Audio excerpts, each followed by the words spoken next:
You are listening to the AI World Podcast, your trusted source for the latest innovations, insights, and trends in artificial intelligence, blockchain, fintech, and decentralized technologies. Each episode features expert interviews, engaging discussions, and in-depth analysis of how AI transforms industries worldwide. Stay ahead of the curve with the latest articles and exclusive reports from the AI World Journal, covering everything from emerging technologies to industry breakthroughs. For more news, global events, and access to AI World Society circle gatherings, visit us at aiworld.tv. Don't forget to subscribe to stay informed, stay connected, and be part of the AI revolution with AI World Lounge. Thank you for listening. Welcome to the Deep Dive. Today we're digging into something pretty big in the tech world, the whole US-China tech competition. Yeah, it's constantly evolving. And specifically, there's this detail that keeps popping up, a 15% levy on advanced chip sales going into China. Right, that 15% figure. It's definitely caught people's attention. It really has. And our mission today, for this deep dive, is to look beyond the usual headlines. Because, yes, Nvidia gets a lot of the focus here. They certainly do. But this isn't just a Nvidia story. We want to unpack how its main rival, AMD, is navigating, well, the exact same tricky situation. Facing pretty much identical challenges, both strategic and financial, under the very same U.S. export rules. Exactly. And I think, looking at it this way really helps illuminate how these policies actually play out on the ground for major U.S. tech companies. It gives you a much deeper feel for the geopolitical tensions slicing right through the tech industry. Okay, so let's maybe unpack that a bit. The bigger picture here is this ongoing, intensifying U.S. effort to, well, limit China's access to really critical semiconductor tech. Yeah, it's been building for a while now. That's a broad campaign, and these regulations, they're definitely making waves. And what's really key to understand, I think, is that this 15% revenue requirement, the one tied to selling these restricted high-performance chips in China, it's not some special penalty cooked up just for Nvidia. Ah, okay. So it's broader than that. Much broader. It actually comes directly out of the U.S. export control framework, the rules and the licensing stuff that first came in late 2022 and then got tightened up quite a bit in 2023. So it applies across the board to anyone selling these kinds of chips. Exactly. Universally. Any company wanting to sell those advanced chips under those specific conditions faces this requirement. Right. And that's the real sort of eye-opener here, isn't it? That AMD is equally bound by this. They have to comply with that same 15% financial condition when they sell their own modified, but still pretty powerful chips into China. Precisely. Same obligation. It's not targeted. It's systemic based on the product type and destination. Okay, so that leads us to the really interesting part. How is AMD, a huge player in its own right, actually dealing with this pressure? It must be significant. Oh, absolutely. I mean, just like Nvidia, AMD designs really high-performance GPUs, graphics processing units, and these specialized accelerators, their Instinct MI series, for example. Right, the hardware that powers AI and supercomputing. Exactly. The stuff that's essential for AI training, high-performance computing, massive data centers.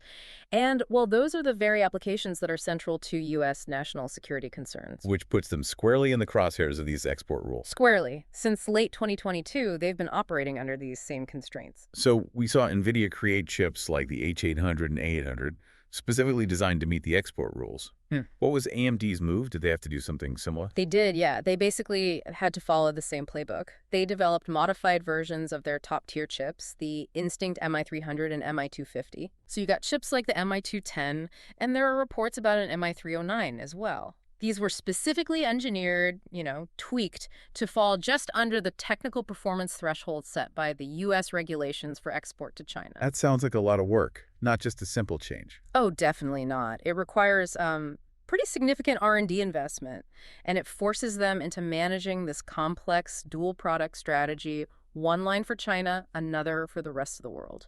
Okay, so they're making these China legal chips, investing heavily in R&D, managing two product lines.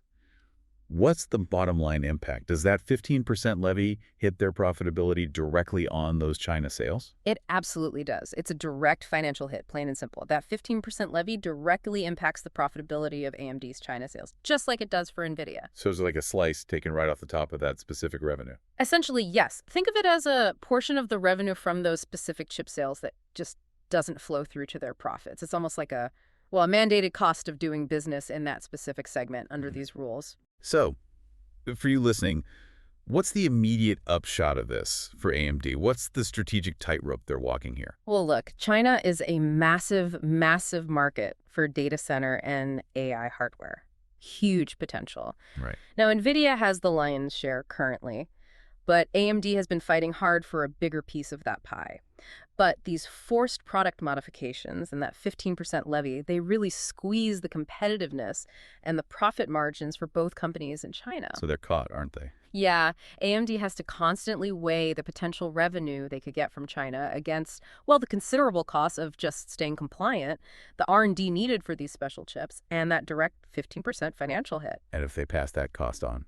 Well, if they try to pass the full 15% onto their Chinese customers, they risk pricing themselves out of the market, right? Especially against growing domestic Chinese alternatives or maybe other international suppliers who aren't subject to these specific U.S. rules. It's a real bind. That does sound incredibly challenging, and it makes you wonder, are there knock-on effects? Any unintended consequences from these restrictions impacting the whole tech landscape? Oh, absolutely. That's a really important point. These restrictions hitting both U.S. giants like this are actually acting as a major catalyst for China's own domestic semiconductor industry. Really? How so? Well, you see companies like Huawei with their Ascend AI chips, and others like Cambricon, Illivitar Core. They're getting massive investment, both from the government and private sources, specifically to develop alternatives to the U.S. chips. The restrictions are kind of creating an opening for them. Exactly. It means AMD and Nvidia, through this levy and by selling less capable chips, are, in a way, effectively helping to fund their future competitors in China. They're creating market space and incentive for these local players to step up and fill the performance gap left by the restricted U.S. products. Wow. That's quite the irony. It is. It's one of those complex, unintended outcomes of the policy. So, zooming out again, connecting this to the bigger picture.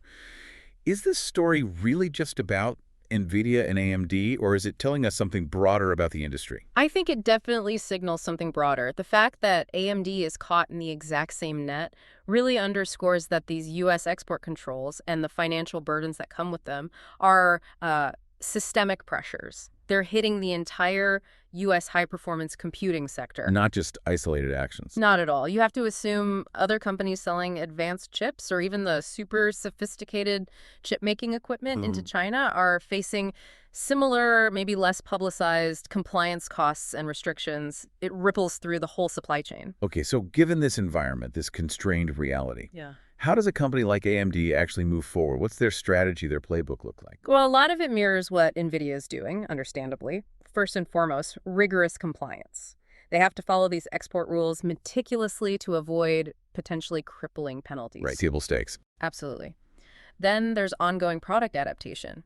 They'll likely keep developing these China legal versions of their newest chips, trying to offer the best possible performance within the rules. Makes sense. Yeah. Managing the cost. That balancing act we talked about, absorbing some of the 15% levy hit themselves, trying to pass them on through pricing, all while staying competitive, is a constant juggle. Okay. And then a really key one, diversification.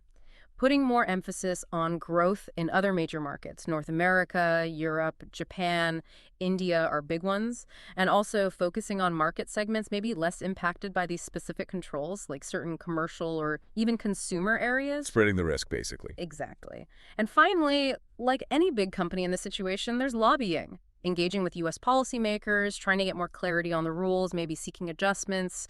Though honestly, the overall trend seems pretty firmly set towards tighter controls. So if we boil it down, the core tension is U.S. policy wants to slow down China's tech progress. But doing so puts significant costs burdens, and complex challenges right onto its own leading companies like AMD and Nvidia. That's the heart of it. It's an incredibly expensive and delicate balancing act for everyone involved. Yeah. And that 15% levy, it's really become a stark symbol of this new reality for America's semiconductor leaders. It's a very tangible, very costly reminder of these deep geopolitical fractures running right through the global tech ecosystem. So here's something for you, the listener, to think about. As we see this global semiconductor industry kind of drifting, maybe fracturing into these competing tech blocks, what does that ultimately mean for innovation itself? Does this lead to, duplicated effort, maybe slower progress overall because there's less collaboration worldwide? Something to consider. The future of artificial intelligence is unfolding, and it's happening at AI World Week, the flagship global event for innovation, collaboration, and transformation. This flagship global AI event is designed to connect visionary leaders, trailblazing entrepreneurs, and influential thinkers to explore the endless possibilities of AI. Experience groundbreaking technology that redefines industries and inspires progress. Join thought-provoking discussions on ethical AI, digital equity, and the transformative role of technology in our world. Build meaningful connections that catalyze innovation and drive impact. AI World Week is powered by AI World Society, a global movement dedicated to advancing AI responsibly and ensuring it serves humanity. Together, we're shaping a smarter, more inclusive, and equitable future.